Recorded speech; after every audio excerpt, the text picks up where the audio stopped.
spiritual bullshit with Tigmonk and Maya Lila. Enjoy! Well, I think we're going to do it. What are we doing? We're just going to do another episode. Oh, okay. Spiritual bullshit. Okay. And this would be episode 5. It would be. If we actually use it, I guess. Yeah. Because there's a chance we could just chat and not use it. Yeah, that's true. Huh. I feel like the other day, because we recorded like 3 or 4 starts to the podcast, and then like they didn't record, or we had to start over, but I forgot what a couple things happened. And I kind of felt like that almost cleared it out for then the next day when we did record, and it was really good, because we kind of like got these other topics out of the way, and then we're like, no, we're not going to do that again. And then the next day it was like really what we were experiencing that day. Yeah. Or at least what I was going through that day. And then it turned out to be a really good one. So what are you going through today? Well, one thing that was going through my head, so this morning, when I hadn't heard back from you about, like, you know, about coming here to record this, and then we'd had my aunt, you know, arranged to watch the girls, and so then I was like, oh, like, what if he's not coming, and then is my aunt going to be upset because, like, she kind of planned to watch the girls, and, like, all that stuff starts running through my mind, and I'm like, okay, stop. Like, it's all going to be fine, and, you know, so there's that whole thing. The mental story comes in and just kind of takes over. Yeah. I know, that's kind of hilarious. Yeah, it was really funny.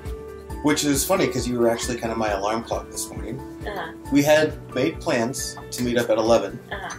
And 10:45 came and you hadn't heard from me. And so you called, and then Adela, my daughter, told me that Maya's calling. Uh-huh. I'm like, I should probably get up. Not realizing that it was 10:40 or something. Yeah. But, yeah, so I finally made it, though. Well, it was definitely what my stories were about, was like, oh, my aunt's going to be mad because things aren't going according to plan. And then it's going to reflect on me. Like, it'll be like, oh, like, this wasn't important enough for him to be here on time. You know, and then it goes into it's like taking it personally. Yeah.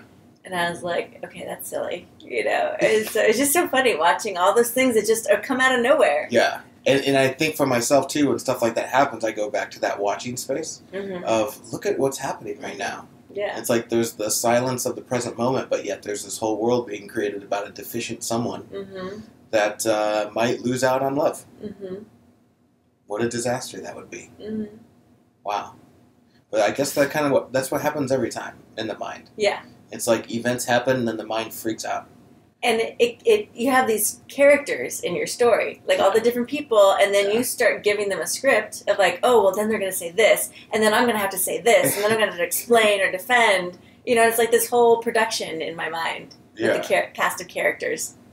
And you can't really get away from that, I think. It's like the mind just automatically does that. Yeah. It's just a question of, do we believe it, or just see it as play? Yeah. Well, yeah, and that's the thing, is before I might have, it would have stressed me out. You know, like I would have gotten stressed, like, oh, you know, and then I would have gotten like a feeling in my body of like, things aren't going the way they're supposed to and all of these things. But this time I observed it and I was like, okay, like all of this is silly and everything's fine. And even if like we don't record today, like my aunt doesn't care, she'll be fine, you know. And so it didn't have that physiological effect that my thoughts used to have over me. That's called progress. Yeah, definitely. Woohoo! Freedom! And it wasn't like a magical, all of a sudden, progress. It was a very natural kind of human evolution. Yeah. Of evolving into a more peaceful and effortless flow. Yeah. Which is a gift you give yourself by being willing to step back and question. And not taking everything essentially for face value. And investigating. Because that seems to be the resolution for any sort of mental whatever, is just to step back and investigate what's actually happening rather than what the knee-jerk response is. Or even being comfortable with, like, I don't know what's happening. You know, and, like, letting that be, that, like, not knowing what's happening. The mystery of it all. Yeah. Which is, again, that's got to be my favorite part, because even as I take on projects and whatnot, it seems like every single time it never ends up being what I think it's going to be. And so it's like, I don't even know why I try anymore. Or if I do, it's like, why do I even try and figure this out? Yeah. You know, and it's kind of fun and play to figure it out. I mean, to sit down with a scratch pad and figure out numbers and figure out, you know, whatever. But more and more, you know, because I'm sure we all do that. We'll sit down and, like, figure out, okay, money coming in, money coming out. and what kind of commitments do I have, and all of that to see if it'll work out. And but yet it always does, and never works out how I think it's going to. But yet there's still this process of the mind that feels like it needs to have some sort of grasp. Yeah. And it's gone from this serious space to this playful place where I just watch myself do it and laugh at myself, knowing that it's irrelevant. Yeah.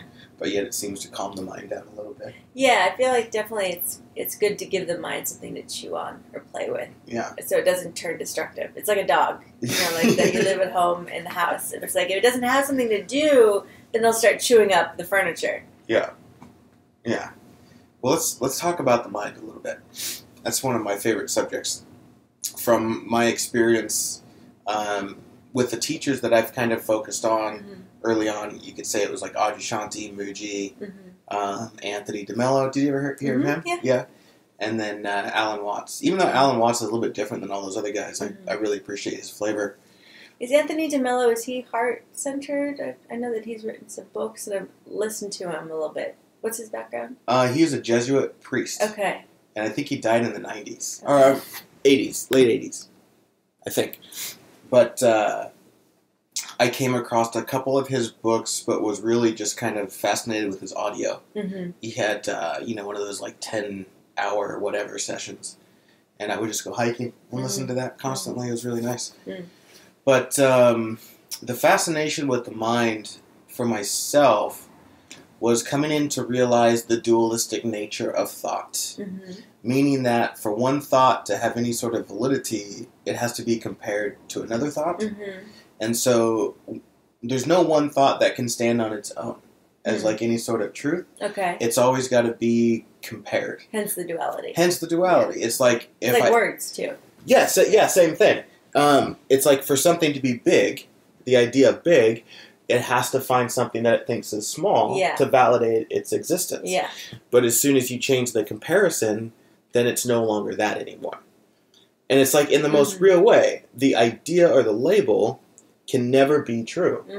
And yet, as a human being, in that time and space, that's all I was. That's all I could imagine myself to be, was some sort of label, some sort of idea. Comparison. Yeah, and it seemed the effort was to make that concrete somehow. It's like, okay, so I want to be successful, which is an idea. So it's like, how can I make that concrete so I know that that's true, for like all of time? How can I secure myself in that concept? But it can't because it's always shifting, exactly. And it's always relative to something else. Exactly. And so then it's like this mist, and there's this chasing game. And you can never capture it. And I think that's the whole point of a lot of what mystics have said about, you can't hold on to life. You can't grasp it. It's very much like grabbing at water. The moment you grab at it, it slips through your fingers. And so if we're to be with anything, there's got to be like this gentleness to it where we just gently hold it, but don't try and control it or restrict it. And it seemed like that was the complete problematic experience for me, was always trying to grasp at something to hold on to it. Which is just like in a relationship. Yeah. Again, all things being a relationship. Yeah. We want to control this other person. Yeah. Or even label them. Or hold on to them. Yeah. And then that kind of just ruins it. Because there's the mystery and the beauty of this infinite potential of this person. Yeah. And then when you try to label it or control it or change it, then it gets all yucky. Yeah. And again, you're labeling it and controlling it so that you can hold on to your own label. Yeah. Which doesn't work. Yeah. It's like we try it. Yeah. It's like, I can't do this on my own, so I need another person. Yeah. I've got to start building this little collection of control. Yeah. Because if this person wants me, then I'm desirable. But if then they don't want me, then I'm no longer desirable. Or I have to find somebody else to make me desirable again. And so then you're in that chasing. Yeah. Oh my goodness. What a fun experience. Yeah. Well, duality is an interesting topic in general. I mean, I guess so there's the mind and the duality of that and words and how they're all comparative and how they're not the truth, which I guess for duality, the truth is oneness. And it's kind of that there is no difference and there's no separation, which is hard to experience. Very much, yeah. Yeah, as a person, that everything's one, but... Yeah, and I think even the experience of that oneness for myself isn't something that I can dictate. Isn't something that I can just say, all of a sudden, let's experience that. it's very much been just an opening and an availability within myself, which really comes at letting go of all the division. Mm-hmm. When I stop trying to label everything or figure everything out and just completely fall back into the present moment, mm-hmm. then I'm available to experience that oneness. Yeah. But I can't like go out and find it or make it happen. Yeah, or think about it. Yeah. But I remember that space in my life when duality or non-dual teaching, that was a real big focus for my experience. And of course, it always seems like, oh, that's the only thing that's true, is this non-dual perspective. Mm-hmm. Which in a way, yes, but then again, another way, absolutely no. But it paralyzed me a little bit. And I think a lot of people who maybe go through this path of non-duality, because everything collapses. Mm-hmm. It's like your whole universe of what you thought was real, the separation and the distance, everything collapses. And then it's like, well, what the fuck do I do? Yeah. It's like, it's really beautiful. And I see the love in it all. Yeah. But yet I don't know how to move. Yeah. Within because it's all paradigm. Pointless in a way. It is. Yeah, it's all very pointless. Like, it's pointless. Yeah. And so that's, and I know that that's just so common as one goes through that understanding or that teaching. Yeah. And then my way out of that, I feel a lot of that took place when I went to Hawaii for 6 months, where I kind of came into this space of, okay, so everything's one, nothing ultimately really matters, and so what else is there to do? And it's so funny that it took a little bit of time to come to this point of realizing, oh, it's for play. For joy. Just for play. Yeah. God, I say that now and it trips me the fuck out.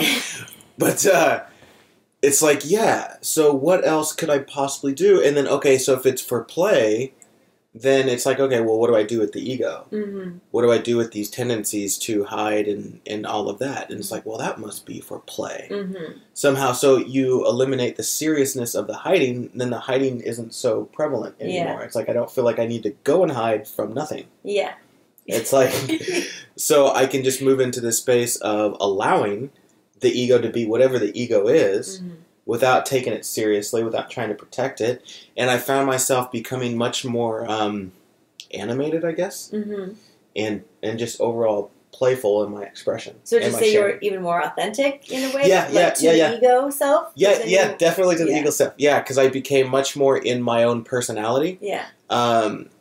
Because, again, going through the non-dual teaching, it kind of wiped everything out, including the personality. But it wasn't like to negate it. It was like my attention just wasn't there. I was so kind of raptured by this empty space. But then coming out of that and back into the humanness of it all, it was like, oh my God, there's this personality. There's this character in a way that's obviously here and I can't deny it. And so if I'm going to be in the space of authenticity, then let that flow. Yeah. Which has just given rise to a whole new way of sharing, which I really enjoyed. Yeah. And I kind of went through the same thing of getting to that 0 point. And then, like, if your answer was play, mine was joy. Yeah. Like, why am I here? What's the purpose of this? It's like, well, for my own joy, to expand my own joy. And then seeing the beauty of everything. Yeah. You know, that duality is beautiful. Yeah. And so, like, those were my two answers. It was, like, joy and beauty. Because otherwise, when you really see it, then it is all pointless. And you don't have to do anything. Yeah. You know, which is kind of, like, it's just kind of crazy. Yeah. To be in that place. You're like, oh, shit, I don't have to do anything. And there's no, I don't need to be a good person. I don't need to, you know. I don't need to earn it. No, you don't need to earn it. Yeah. Which is a huge one. Earning it. Because I feel like in our world, I've had this conversation with a friend about earning a good world or earning even being here. And I'm like, well, if you're breathing, you're creating carbon dioxide, which is feeding the trees. So is that earning? Yeah. Is that enough? Just breathing? Yeah. You know, or whatever. And so when you take it, you know, it's kind of fun to go down the rabbit hole. I like that. Because it's like you're automatically contributing. Yeah. You know, in a way, because even if you're a violent human being, you're still contributing. You're playing a role that's helping us all to learn. Yeah. And oh my God. And you're creating beautiful things out of the horror. You are. You know, because the horror, it comes around and then it becomes beautiful at a certain point in contrast to other things. Like we talked about, I think in the first or second, about, you know, Hitler and like that whole, like the Holocaust is like, it was horrible, but like Viktor Frankl and like all these beautiful, Anne Frank, beautiful things come out of the horror. Oh my God. And then again, I love it because you see it on that massive scale with the whole planet, and then it shrinks down even into our own experience as a human being in our tiny little space. Yeah. The horror that we might come across transforms into something beautiful. Or even like this morning, like making up my crazy stories, you know, in my head. And then it's like, no, my aunt's not going to be upset, and she loves me. And if I told her this right now, she'd like laugh and be like, "Well, like, you're silly. Of course, it doesn't matter." You know, and it's like, and that's beautiful. Yeah. But like our fears are unfounded. You know, we can create these fears, and then it's like, no, you're loved. Yeah, that kind of makes me want to like dig into my own fear. Yeah. And like investigate a little bit. Okay, where are you hiding? You know, because again, what I noticed too over time is, what used to be fearful for me is no longer fearful. And the fear may have shrunk down to where it might seem like there is no fear. But if I investigate it, I'm sure there's some to be found. But just in comparison, it's not nearly as big. Yeah. But yet it's still present. Yeah. You know? Yeah. And I think to some extent, it's almost like being honest. I used to have big lies. You know, now those shrink down lower and lower, almost to where you can't really see them. Yeah. But if you get really honest with yourself, it's like, oh, I see that. Yeah. It gets more and more subtle. Yeah, more and more subtle. And so the journey never ends there. No. I think it continues to get more subtle infinitely. Yeah. Yeah. Which draws you closer and closer, I think, to the embodiment of the truth. Yeah. Wow, that's really great. And I see that too as like a starting point for anybody on any sort of path towards joy is just honesty. Is just get sincere. Because I know, like, from my life experience, even when I was like broke or working a job and wasn't making very much money and was unsatisfied, I saw how I wasn't honest. I even wrote this in my book. I'm pretty sure it's in there, how I was working at this radio station and they put me on the night shift. I kind of wanted it, but it was like overnight, and so I was like, okay, let's give it a shot. But I was the only person there, and the only reason I was there was to make sure nothing went wrong, and then to, you know, implement some procedures if, you know, stuff went off the air or something. Were there any ghosts? No ghosts. That'd be fun. No ghosts. But again, we got to talk about ghosts. I'm on ghost story. Don't let me forget. Okay. I'll get back into it. But so I'm there working, and my buddy lived down the street, and so I would just take off and just go get stoned at my buddy's house. Yeah, during the radio? Yeah, like during the radio. Music play and... Well, it was talk radio, and so it was all like pre-programmed. Okay. And so it was all scheduled, and so just in case something happened. Okay. And nothing ever happened. Yeah. And so I would just go down the road and spend 4 hours there. Yeah. And still get paid because I'm on the clock. Yeah. But that wasn't honest by any means. And then what if something did go wrong and it's just like radio silence for an hour? Yeah, and that would have been a disaster, and I would have gotten fired and all of that. But for my own space, I knew that I was like kind of justifying it. Justification. Yeah, when clearly it didn't resonate. Yeah. What was funny was I wasn't being honest about my disinterest in that position. Yeah. I wasn't willing to tell them that I don't want to do this. Yeah.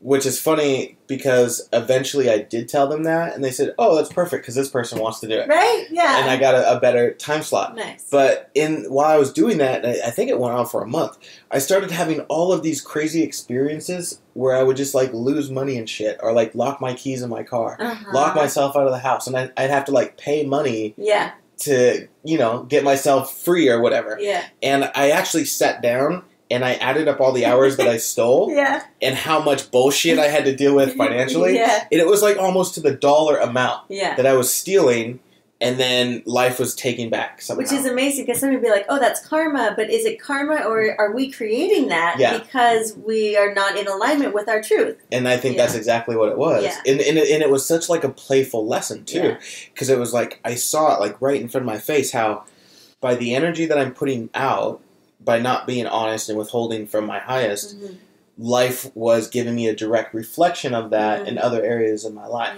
so that I could see it. Yeah. And so when I see people's lives and they feel like it's a mess and it's not working out, the first thing is, okay, well, get honest. That's really interesting too, because from what you're saying then, if there's something you're not being honest about externally, it's because there's maybe a deeper thing that you're being dishonest about. Like you were saying, like you were cutting out of this job because your real truth was that you didn't want to be there for that part or for that thing. So that's an interesting thing, I think, to look at in our lives, where if we are being dishonest about something, like even in a relationship, like you're cheating on your partner, maybe you don't want to be in that relationship. Yeah, you know? absolutely. It's like, because, I love that too, because it's when you cheat on a partner, you're simply telling yourself that you can't be honest. Yeah. You know, and say, I'd like to, I desire this experience or whatever, can we communicate? Yeah. Which is becoming more common, I think, now. Yeah. But, totally. It's like we're just not willing to be honest because we feel like it's going to threaten our story. Yeah. And this is the part that I love, and I think I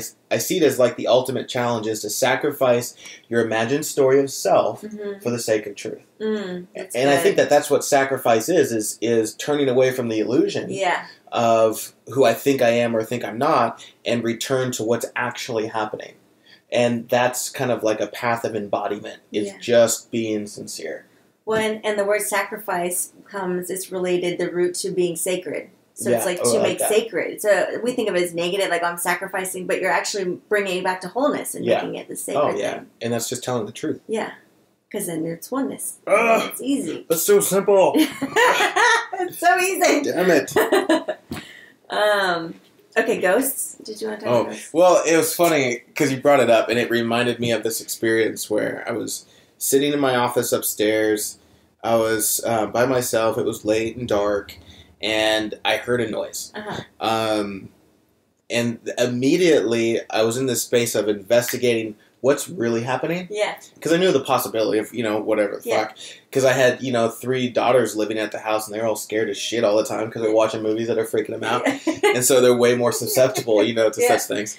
And so I watched the process in the mind where it heard a noise, and then the mind interpreted, and then depending on that interpretation is how I responded. And so either the interpretation creates a world where ghosts is a possibility, or it creates a world where, oh shit, a window must be open. And it's like... Or a murder's in the house. Yeah, like there can be so many different possibilities. It's like it's one event that happens, and then according to what the conditioning is, then that's the world that we perceive that's happening. Yeah. And so, as it relates to ghosts, I'm not one that's prone to have fear about ghosts. If anything, I think it's fun, playful, and all that. Nothing to be afraid of. And so... I don't get freaked out easily. Yeah.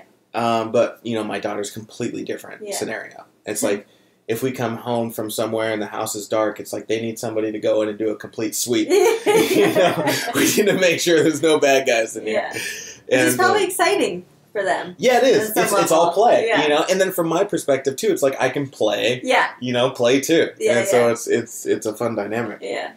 But, ghosts, I don't know. What do you have with ghosts?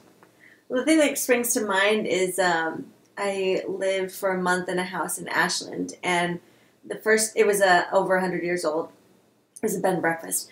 And the night that my friend and I arrived there, we walk into my bedroom, and the lights are out, and I see this, like, blue electricity, like, kind of, like, in the air. And at the same moment that I see this, she, like, jumps back, and she didn't see it, but she felt something. And so we had this experience with the ghost, which it was interesting, and then it turned into more of like a playful, friendly thing because the ghosts that were there were like guarding the house, and they were just kind of checking us out, and then they were totally like fine with us being there. But I've always just loved, again, like I think it goes back to the mystery of it, like because there's so many stories and people have their own experiences, but then like you watch those ghost movies, TV shows, Ghost Hunters, and there's never any proof. But it's like the mystery of it for me is a lot of fun. Like I don't really care if they're real or not, and like they don't really freak me out. But I just think the mystery and the play of it is a lot of fun. It is, totally. Yeah. And so when I hear like, oh, I was in a dark place at night alone, I'm like, oh, is there a ghost? That's just popped into my head.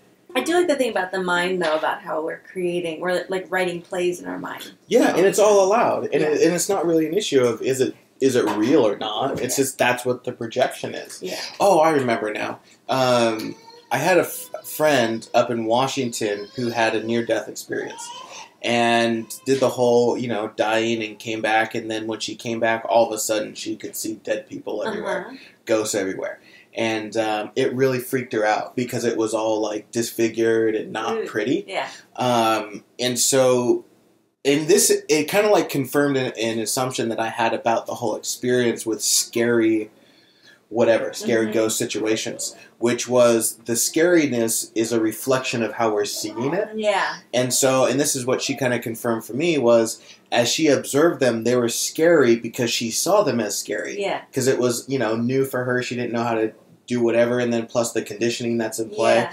And so she would project a scary image, but yet they weren't really scary. Yeah. And as soon as she opened herself up to the experience and allowed a more loving approach, then their whole whatever changed. Their whole appearance changed to match that reflection. Interesting. Yeah, and so, but I think that's just like anything in life where something scary happens, but if you see it with love and you see it with openness, then it just changes. Yeah, it just shifts. Yeah, to something that is reflective of beauty or whatever. But it reminds me too of like drug trips. Like they can be bad or good depending on your state and your environment, and like it's like you're co-creating, even though you're not completely in control.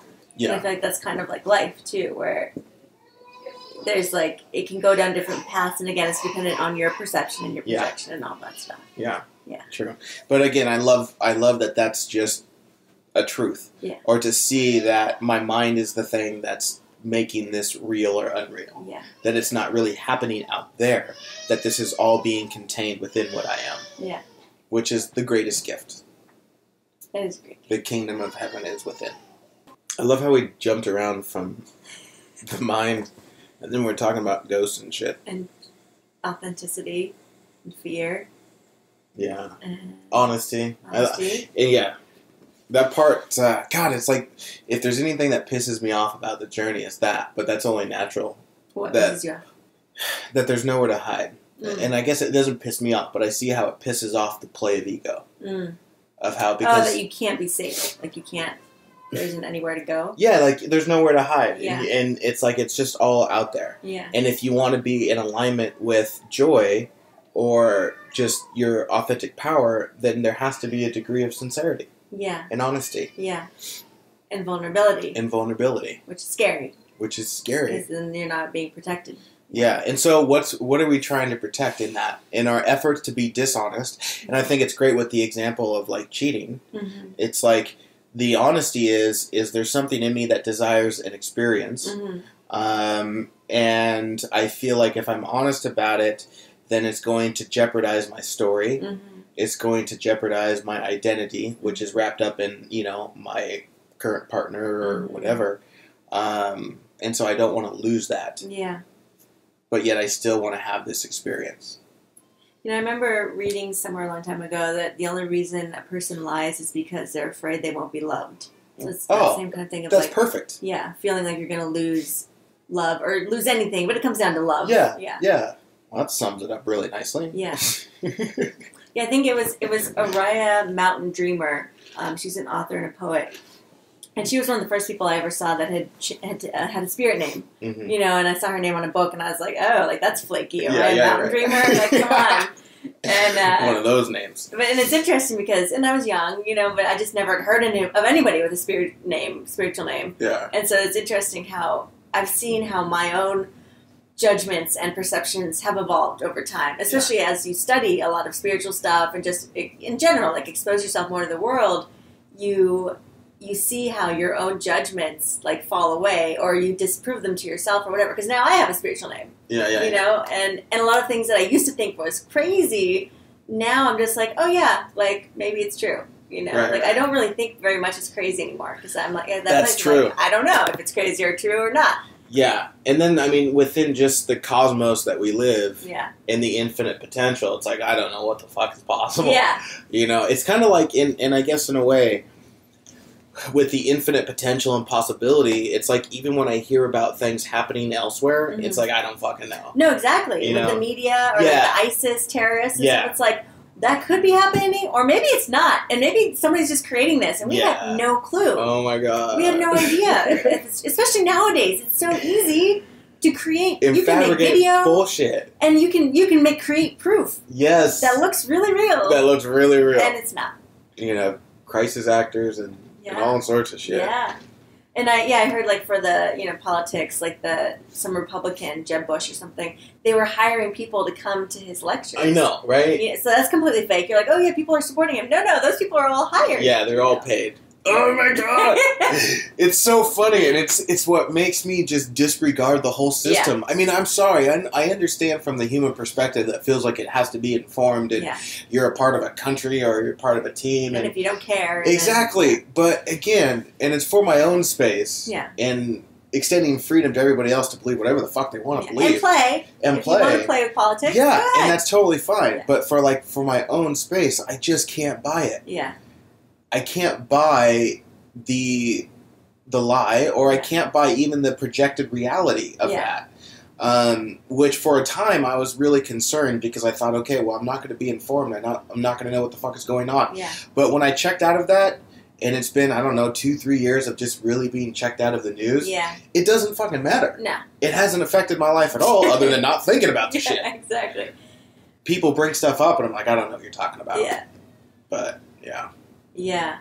No, I'm the same way. I've checked out of everything, and even like voting. Like, I'm not interested in changing the current system. Yeah. Like, I'd like to see it collapse and have a whole different system. Yeah. Like, that's what I'm excited about, really. Yeah, like, the collapse and starting over. So I'd rather put my time and energy into, like, okay, what would that look like? Like local farms, communal living, like this kind of stuff. Well, and I think that's kind of a very natural thing, too, is you kind of return to your roots. Yeah. You return to your local space without trying to get all up in the idea of, a place that's 10,000 miles away or whatever. It's like you just return to your own energetic vibration and locale. And I think that's when you really start to affect some really powerful change in your own experience, is just to get local. Yeah. Because again, if we're playing a game of frequency and vibration, then that's in your own space. Well, and that too, it comes down to like authenticity and honesty, like in your present moment. Like, what am I doing? If I want the world to change, what am I doing to change my own life? Yeah. Like, that kind of thing of bringing it back to like the real, true, authentic, honest present moment. Yeah. And what are you doing in your own life? Yeah. Versus like, oh, I'm really upset about all these things going on in the world. Yeah, and I'm sure you've experienced this just as I have. And Jiddu Krishnamurti's quote, one of these days I'll memorize it, but it's to the effect of, when you recognize the depth of light of this love within, then for you the world has transformed.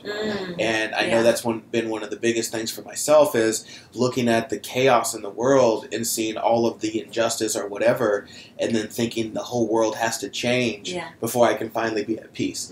And then once the peace is discovered within, it's like, oh my God, it is changed now. There's an understanding of why things are going on. There's an embrace of why things are going on. Just like the horror, giving rise to the beauty. Recognition of the beauty. Yeah. And then I love the analogy I use quite a bit of going into the forest. And it's like you see bugs fighting with other bugs. You see dead shit everywhere. Branches and grass and rocks all mixed together. So it looks like chaos. It looks ugly in a certain way. But when you step back and see the whole forest, it's gorgeous. And perfect. And perfect. And the balance. Yeah. But it can't be that way unless there's some sort of disaster going on. Yeah. That's perceived to be a disaster. But really it's just this perfect flow. Yeah, I read this article on Facebook about, the big earthquake that's going to destroy the West Coast. Yeah, I saw that, And I found it fascinating and, again, kind of exciting. Like, and of course it's like, I don't want kids to die. Like, all the school children in their schools that aren't built correctly, and so they focus on that.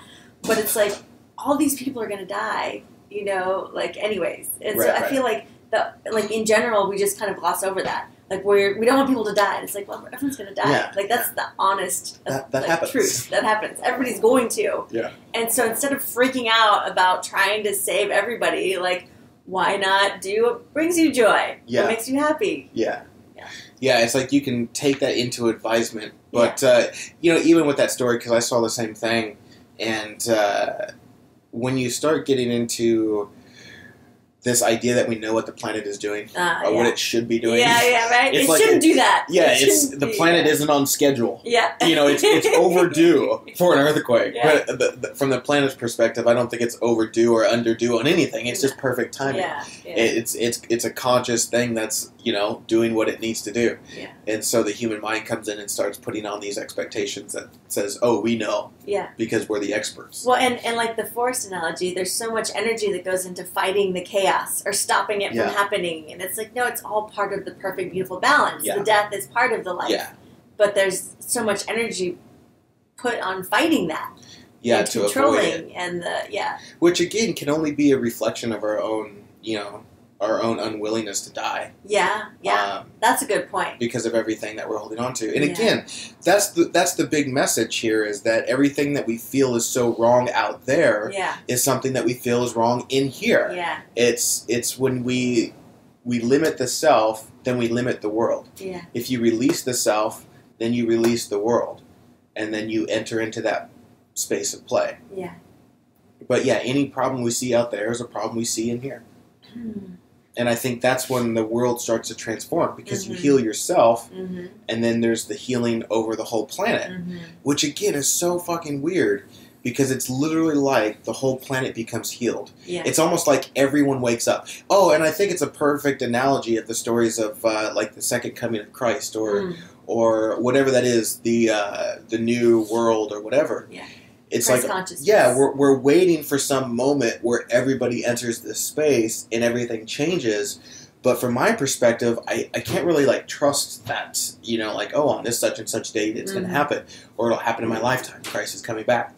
And we've all had grandmas, that said that, and they're waiting on their porch for that to happen. But for myself, the experience has been, that's a completely internal dynamic, where your internal world collapses, and there's this new world that's birthed, that's complete of love and peace and all of that. And so it's not something so much that happens on the exterior that I can trust in or whatever. It might or might not. I just don't know. But I know what's happened in my own experience, and because that's happened, I don't need other people to wake up. I don't need other people to change. And I totally agree with that. And then in a way, too, it's like, in a way, it's almost sad that the grandma's sitting on the porch waiting for this thing that will never come externally. But then it's also beautiful, because even that experience of waiting, you can't have when there's no time and space. And you're just oneness. It's just all another experience. Yeah, that creates its own beauty. I think we covered everything. we covered all of life. It's just there in 35 minutes. Oh, my goodness. But my favorite things that we're talking about today are the overcoming fear with honesty, and just getting brutally honest with yourself. And it's so funny, because when I do that, I just see how much of a disaster my life is. Like on the perspective of a human being, or a separate person, in connection with how we're told a human being should be, as far as, being a part of society. And so it's messy like a forest? Yeah, exactly. High five. My life is so messy like a forest. It's where I feel like I don't have self-control, I guess, to the extent that the mind thinks it should have self-control. The externalized control and order, and, again, that's about that control thing of, like, the fear of surrendering and being okay with death. If you're not, then you have to control it all. Oh, yeah, it's like moving out on my own. After leaving a marriage, and then having my own place, which is like kind of the biggest house I've ever lived in. I'm like, I don't know what the fuck I'm doing. It's like I've got 3 forks. I've been there for probably 4 months. No, I've been out on my own for 6 or 7 months or whatever. And I've got 3 forks, man.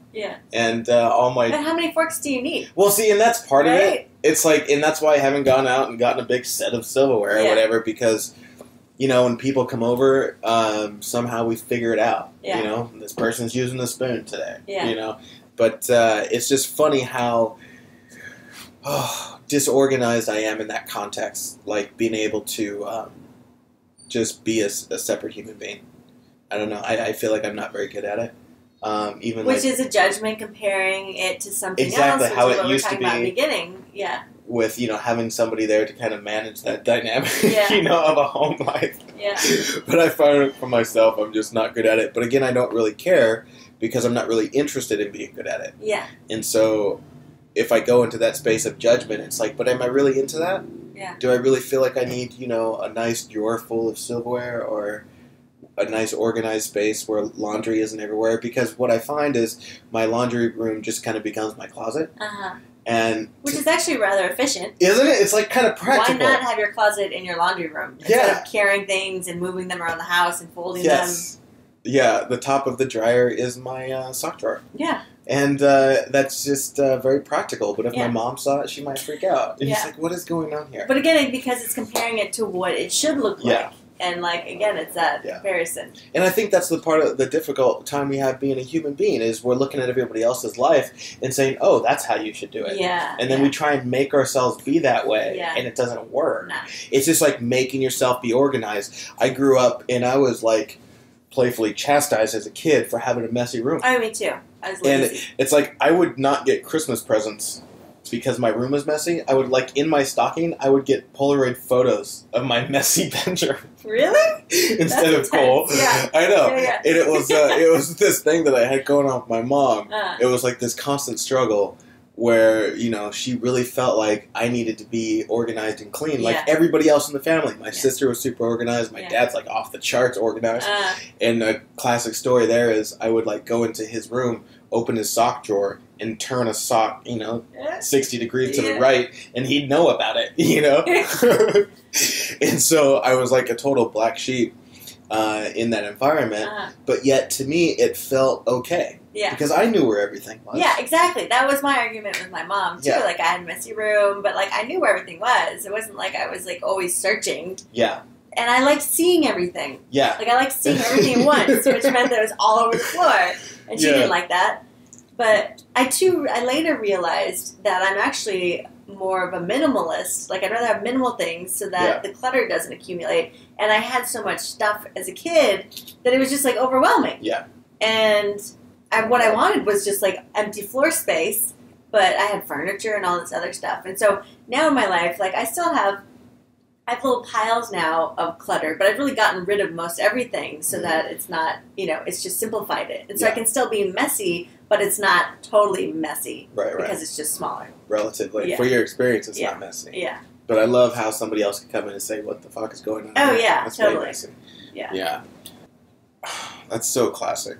That's such a great reflection of what we're constantly doing as a human being to make our life difficult. Yeah. To be like somebody else. And I think that's... And you're creating your story of what somebody else is like anyway. Yeah, because that's not even what they're like. No. It's like a projection from, again, within ourselves, which really seems like just an effort to keep ourselves inadequate. Yeah. You know, so there's constant work to be done. Yeah. Which I think is how the ego kind of keeps on surviving, is to say, nope, not there yet. Or how we control other people. Yeah. Like how we control our children. Oh, no, you're not good enough yet. Keep trying hard. Yeah, then I'll be proud of you. Yeah. Which is such an interesting dynamic. I can say, like, from my own experience with my daughter, I find it very difficult to be in a space of disappointment. Mostly because I probably learned a lot of that through my upbringing, where it seemed like I was just a constant disappointment. Yeah. And then to see in my own experience of how that doesn't matter. Yeah. And how the point is not for her to feel like I approve of her based on any action. But to see that the approval comes from just the breath that she's with. And so, yeah, the idea of disappointment I've always found really quite hilarious, because it's like it's saying that I need you to be a certain way in order for me to be okay. Yeah. You know? Well, also, authenticity doesn't need any approval That's or true. disappointment. That's true. Like if your interest is in her being authentic, then it has nothing to do with you. Here you go. Yeah, exactly. It makes it very easy. Even in people's dishonesty, that could be an authentic expression, too. And so, you know, regardless of where the child is, it's like, well, that's just perfect. Yeah. But, yeah, it's great. Which is, I think that's, again, like, I think that's freedom. You know, when you can get to that place of letting go of the need to approve of or disapprove of anybody else, or even yourself. And that's what it comes down to. And I find that that's always the ultimate challenge is coming back to the love that we have for ourselves and allowing that to be just as complete as our love is for a lover or, you know, or whatever. And I always find that to be the great example of, it's like when you really love somebody, even on a human level, you see through their insecurity, you see through their inadequacy. And it's like when they're insecure about something, you're like, oh my God, that's so silly. You know, you're just so beautiful, and I can't believe you could see yourself as deficient. And it doesn't matter. It like, doesn't whatever matter. you're seeing, like, I don't even notice it. Yeah. You know, people, like fixate on something, and it's like, either you don't even notice it, or you think it's beautiful, or whatever. Yeah, it's like, oh, wait, no, that's gorgeous. it's kind of like with the example of stretch marks. Yeah. On a woman, it's like there can be an insecurity there, but from my experience, it's like the mother of my child. To me, that was like the most beautiful thing. Yeah. It was like really a beautiful expression of life, Yeah. and then to love on that and to nurture that and care for that, it's like, how can that be a deficiency? Yeah. It's amazing. Yeah. And it's beautiful. Yeah, it came from. Yeah. And gave life. Yeah. To something else that I'm so in love with. Yeah. And so, I never really saw myself being turned off by that, but I could see the story in the mind that wanted to think that it wasn't, sufficient. Well, it reminds me of like the ghost stories, or like with your friend who saw the disfigured ghost and they were scary, and then she shifted it, and then they were not scary anymore, or like loving maybe. And it's like all about what we're projecting onto anything, including our own bodies. Exactly. Yeah. Oh, God. We'll have to do a podcast on body image complex issues. Oh, yeah. Because that is probably, and still, my, like, fundamental lesson in life. Going through the path that I've been through with, like, being 280 pounds and losing 100 pounds. But still, it's like, I notice a theme there, or a fear there, or a concern there that continues to offer, growth and whatnot. No, definitely for me, too. And so, God, that'll be a great episode. Yeah, I'm already like, okay, I'm not going to talk about it anymore. So, like, we don't just do maybe we'll end this one and just record that one next. But, shit, that's so great. Yeah. Well, I feel like that's something, too, again, like in the dualistic, world and the society comparison that we've created. Yeah. Everybody compares their bodies to everybody else and to these ideals that are photoshopped, that are not even real. Yeah. Okay. Yeah, and God, I want to start talking about it. There's so much good shit there. But, okay, well, let's wrap this one up. Okay. And, of course, check out our annual Hawaii retreat. Yes. This year, 2015, it's going to be December 13th through the 18th. On the Big Island. Beautiful in your bathing suit because nobody cares and everybody's just like enjoying it. Yeah. And the pool is clothing optional. Ooh, that's good. I love that. Yeah. That's another. We can talk about that with the body image stuff, like clothing. Clothing optional. I think is wonderful because then you see the beauty of bodies. Yeah. Which we hide in a way. Yeah. We totally do. And then so the pool is clothing optional, and then just right across the street. Is the Black Sands Beach, which is essentially a nude beach, but you don't have to be nude. Yeah. Just be aware. Yeah. There might be some wieners flying around. There's some wieners. But it's also, it feels amazing to be lying in the sun naked. Yeah. Like, with the wind on your skin. Like, it's such or being in the ocean naked, too. I've actually never experienced that. I have on Maui. Yeah. And I love it. Like, I love it. Huh. Yeah, I did skinny dipping at the pool at Kalani, but that was like at 3:30 in the morning. Yeah. When I felt most comfortable. Yeah. No, I've been full on naked when I was pregnant, actually, and out in the ocean and just.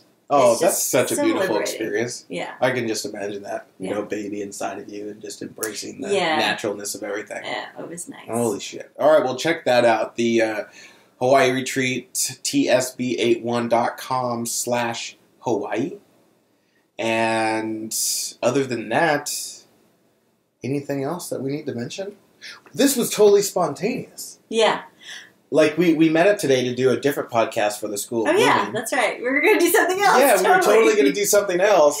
And then we're kind of waiting for some kids to take off or to see what was going to happen. And it's like, we might as well just bullshit and see what happens. And then we just started. Yeah, and that turned into like a real episode. Yeah.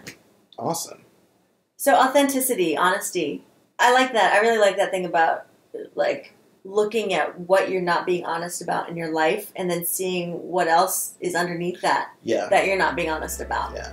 And that's what brings you back to the space of oneness. Yeah. And really brings the support back into your experience. Because, again, if we're not moving with honesty and sincerity, we're out of alignment. Mm-hmm. We're trying to live some fantasy that doesn't allow the truth and the power of the truth to move on your behalf. Mm-hmm. And we're blocking our highest joy. Exactly. And play. Yeah. And so the honesty is stripping off all of the falsehood and just being, stripping off all the clothes and just being naked, like, here I am, fuckers. Being naked in Hawaii on the beach. This is what's real. This is what's true. Yeah. God, now I want to talk about that subject. Okay, but, it's the end. All right. Well, high five. High five. Aloha and cheers to the beauty that you already are. Bye. You've been listening to Spiritual Bullshit with Tigmonk